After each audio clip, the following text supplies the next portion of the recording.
Buzz में बर के नज़र है सद तमन्ना आफरीन, दिल में है महफिल कोई या दिल मेरा महफिल में है। ऐसी ही एक हसीन महफिल है इस सिलसिला की जिसका हर रंग है आफरीन। और मैं हूँ आपके साथ समीना। नमस्कार, आदाब। सबसे पहले एक नज़र आज के हसीन नज़ारों पर।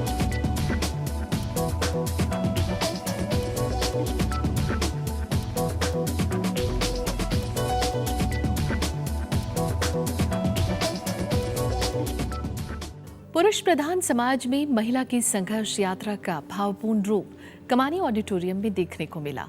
मीराबाई के जीवन पर आधारित नृत्य नाटिका मीरा में श्री राम भारतीय कला केंद्र की इस प्रस्तुति का निर्देशन किया शोभा दीपक सिंह ने। ये प्रस्तुति केंद्र द्वारा आयोजित समर बैले फेस्टिवल का हिस्सा रही।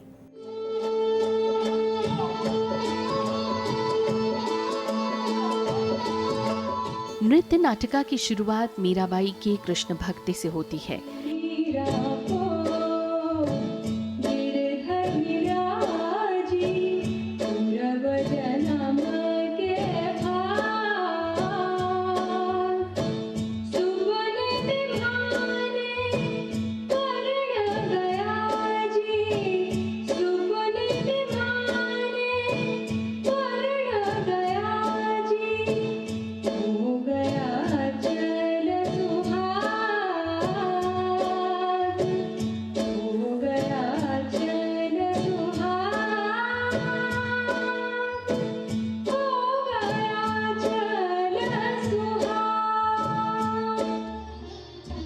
इसमें परिवार और उनकी कृष्ण भक्ति के बीच के द्वंद्व और उनकी व्यथा को बड़े ही भावपूर्ण तरीके से दिखाया गया है।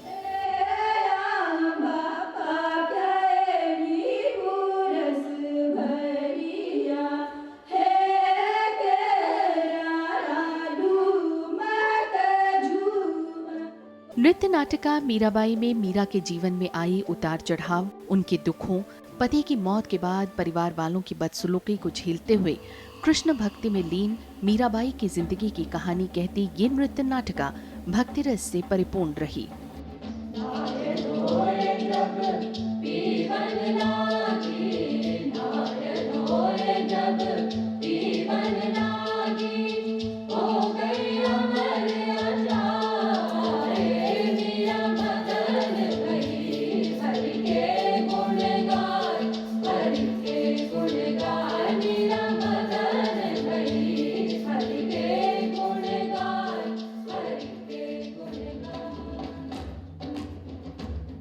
अपने अस्तित्व की तलाश में भटकती मीराबाई अंत में मोह माया, घर बार त्याग, प्रभु की भक्ति में लीन हो जाती है।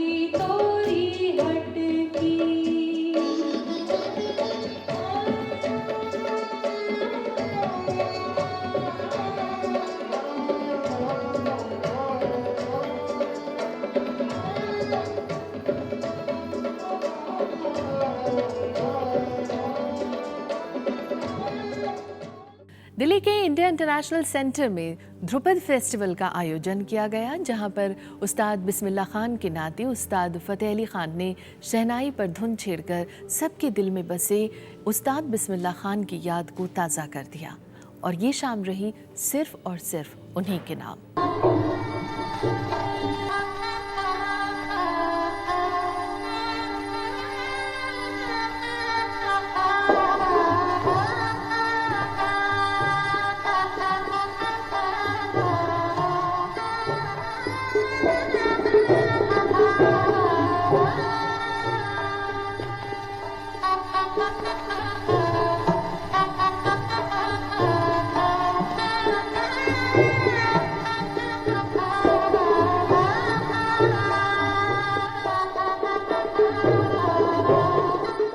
कहते हैं कि वो खुदा नहीं, लेकिन खुदा के नूर से वो जुदा नहीं।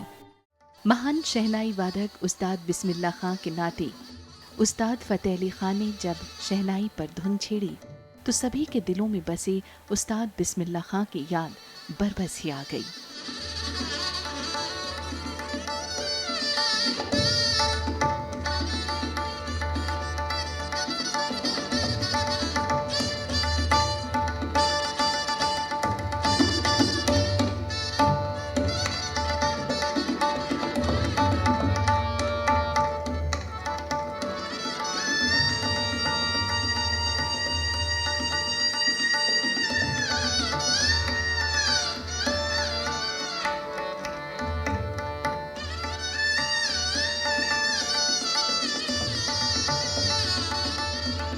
सुरीली शाम की सौगात इस मौके पर मौजूद दर्शकों को भाव विभोर कर गई और जब शहनाई पर अपने दादा की प्रिय धुन उन्होंने छेड़ी तो बीते सुनहरे वक्त की याद ताज़ा हो उठी।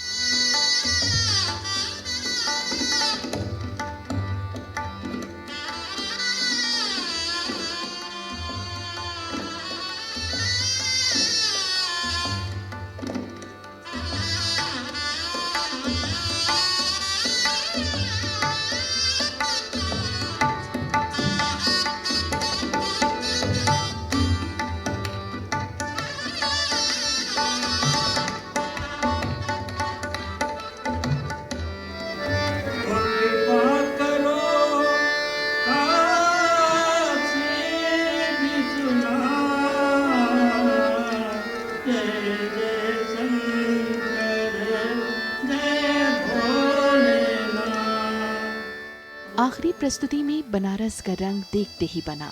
बनारस की रूहानी महफिलों का अक्स इस एक शाम में दिखा और उस्ताद फतेह अली खान ने इस यादगार मौके पर एक से बढ़कर एक रागों पर अपनी प्रस्तुति दी।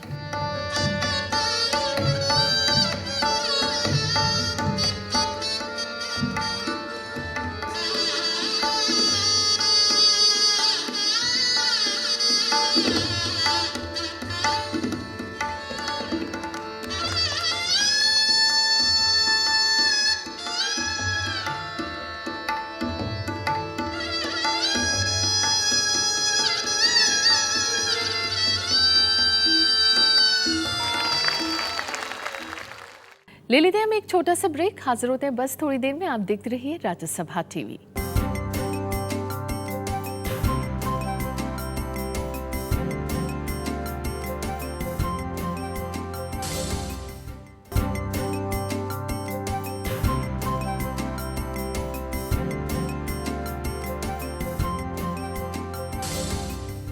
और ब्रेक के बाद हम एक बार फिर हाजिर हैं। आप देख रहे हैं प्रोग्राम सिलसिला।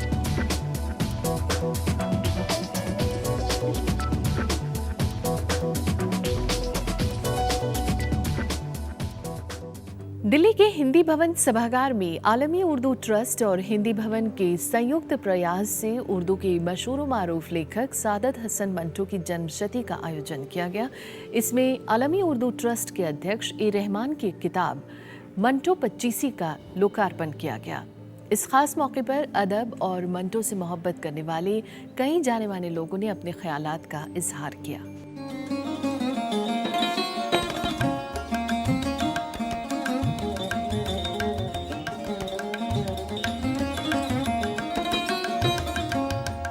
सादत हसन मंटो एक ऐसा नाम जो महज 43 साल की उम्र में केवल हिंदुस्तान में ही नहीं बल्कि दुनिया के महान लेखकों में शुमार किए जाते हैं, जिनकी रचनाओं में जिंदगी का हर रंग देखने को मिलता है। काली सलवार, टोबा टेक सिंह, धुआं, ठंडा गोश्त, बो और खोल दो जैसे कहानियों से उनकी एक खास पहचान है।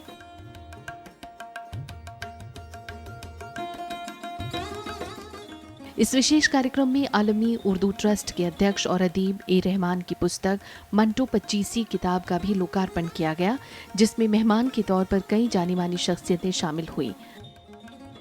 हिंदी उर्दू के लेखकों के लिए सादत हसन मंटो एक विलक्षण प्रतिभा का नाम है, जो काफी कम उम्र में साहित्य को अनमोल तोहफा दे गए। मंटो एक महान लेखक जो भारतीय उपमहाद्वीप में अपनी बेबाकी के लिए हमेशा याद किए जाते रहेंगे। मंटो को बर्रे सग़ीर का, इस सब कॉन्टिनेंट का सबसे बड़ा ग्रेटेस्ट शॉर्ट स्टोरी राइटर समझा जाता है और इस बात पर कोई मतभेद भी नहीं है।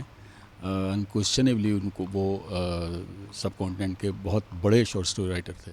थोड़ा सा वक्त से आगे थे, आम आवाम से वक्त से ज़रा आगे थे, लेकिन उनका एक इनफरादी एक कंट्रीब्यूशन है जो या उनकी जो शख्सियत है उस जैसा कोई दूसरा तो हमें नज़र नहीं आता दूर दूर तक। किताबों में बसी है तेरी खुशबू, सबा उनके वरक यूं खोलती है, मेरे कानों में ये इस खास मौके पर तहजीब और अदब की कई जानी मानी शख्सियतों ने मंटो को याद किया। है तेरी खुशनसीबी, तुझे फूलों में दुनिया तोलती है, तुझे फूलों में दुनिया तोलती है। एक नौजवान की ऑटोग्राफ बुक पर उन्होंने अपना कतबा ही लिख दिया था, यहाँ सादत हसन मंटू दफन है, इसके सीने में फ़न अफसाना निगारी के सारे असरार और रूज दफन हैं, ये अब भी मनो मिट्टी के नीचे सोच रहा है कि वो बड़ा अफसाना निगार है या खुदा।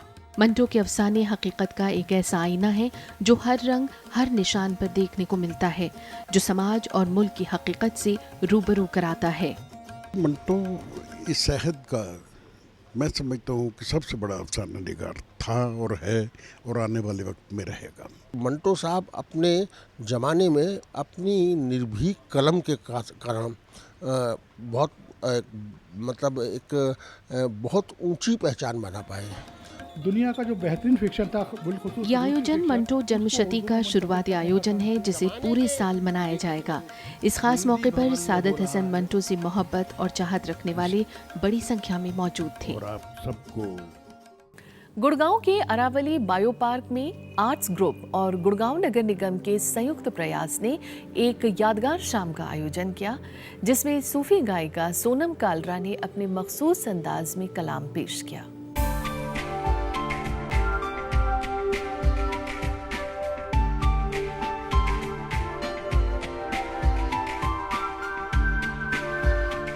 साइबर सिटी गुड़गांव के इस अरावली पार्क में जहां एक तरफ प्रकृति के सौंदर्य की झलक देखने को मिली, तो वहीं दूसरी तरफ सुरों से सजी खूबसूरत शाम का भी एहतमाम किया गया और कलाकार थी सोनम कालरा।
इस पहल का मकसद कला और संस्कृति के जरिए लोगों को एक मंच पर लाना है।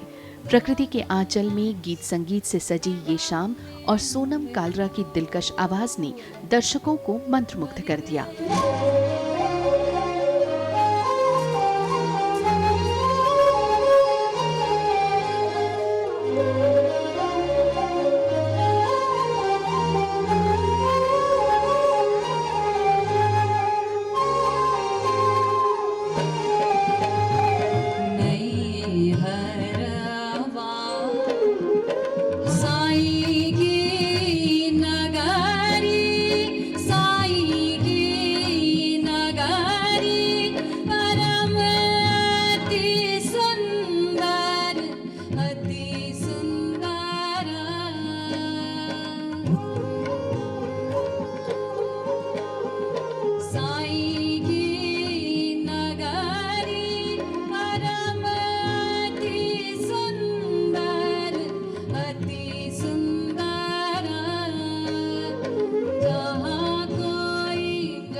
ले लेते हैं हम एक छोटा सा ब्रेक। हाजिर होते हैं बस थोड़ी देर में।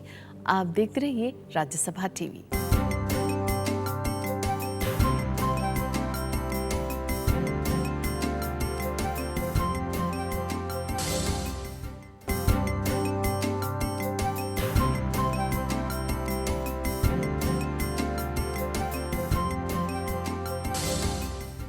और ब्रेक के बाद हम एक बार फिर हाजिर हैं। आप देख रहे हैं प्रोग्राम सिलसिला।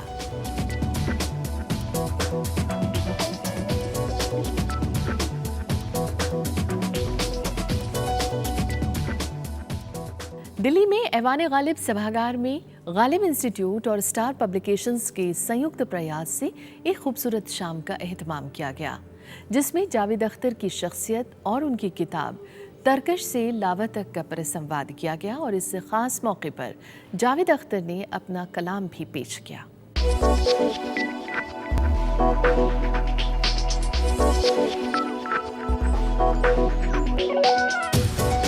जानी मानी शख्सियत और राज्यसभा सांसद जावेद अख्तर की हाल ही में प्रकाशित किताब लावा पर ऐवान गालिब सभागार में एक यादगार शाम का एहतमाम किया गया, जिसमें केंद्रीय मंत्री सलमान खुर्शीद और फिल्म अदाकार और जावेद अख्तर की बेगम साहिबा शबाना आज़मी बतौर मेहमान खुसूसी मौजूद थे। मुझे जावेद का लहजा इसलिए पसंद है कि वो बहुत कम लफ्ज़ों में बहुत सारी बातें कह देते हैं और उनके अंदर जो तकलीफ़ है, जो चोट उनके दिल को पहुंची है, उसके बारे में वो हाय हाय करके और अपना सीना नहीं पीटते, बल्कि उसका हल्का सा जिक्र करके छोड़ देते हैं। इस खास मौके पर जावेद अख्तर और उनकी अब तक की जिंदगी पर लोगों ने खुलकर इजहार ख्याल किया। इस कार्यक्रम में जावेद अख्तर ने अपना चुनिंदा कलाम पेश किया, जिसका भरपूर लुत्फ लोगों ने उठाया। कभी कभी मैं ये सोचता हूँ कि मुझको तेरी तलाश क्यों है, कि जब हैं सारे ही तार टूटे तो साज में इर्तियाश क्यों है।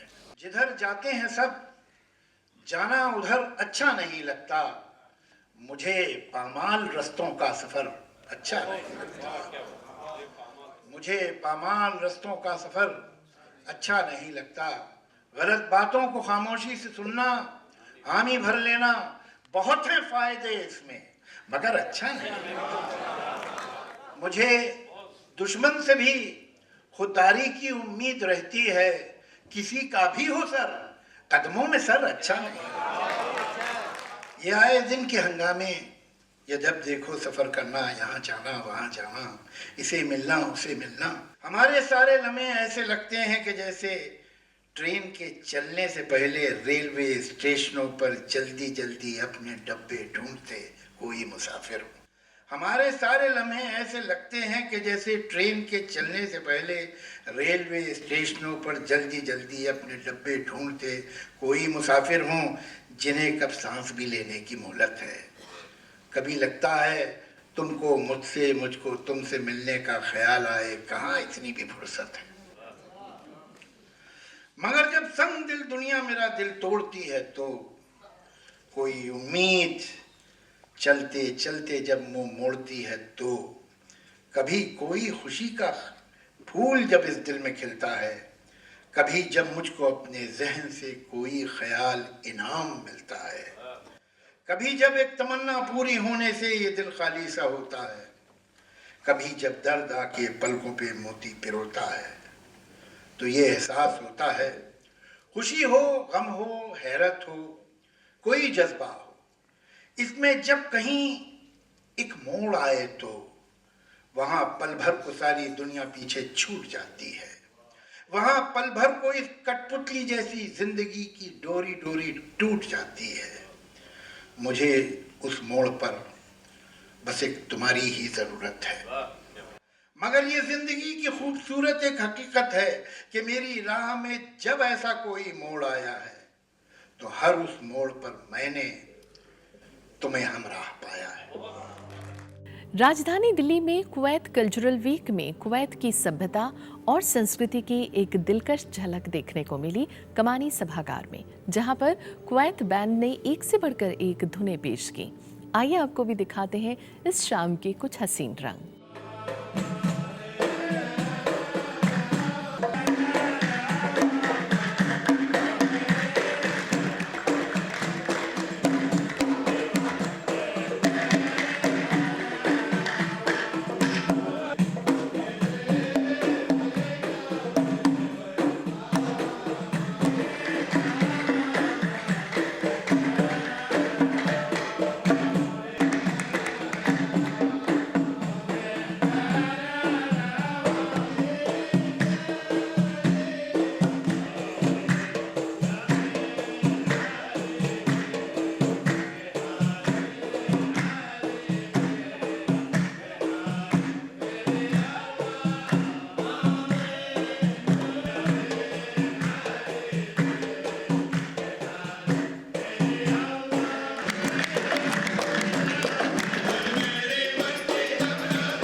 चलते चलते आपको लिए चलते हैं ICCR द्वारा आयोजित पेंटिंग प्रदर्शनी में, जहां पर केरल के हसीन मंजर थे आकर्षण का केंद्र।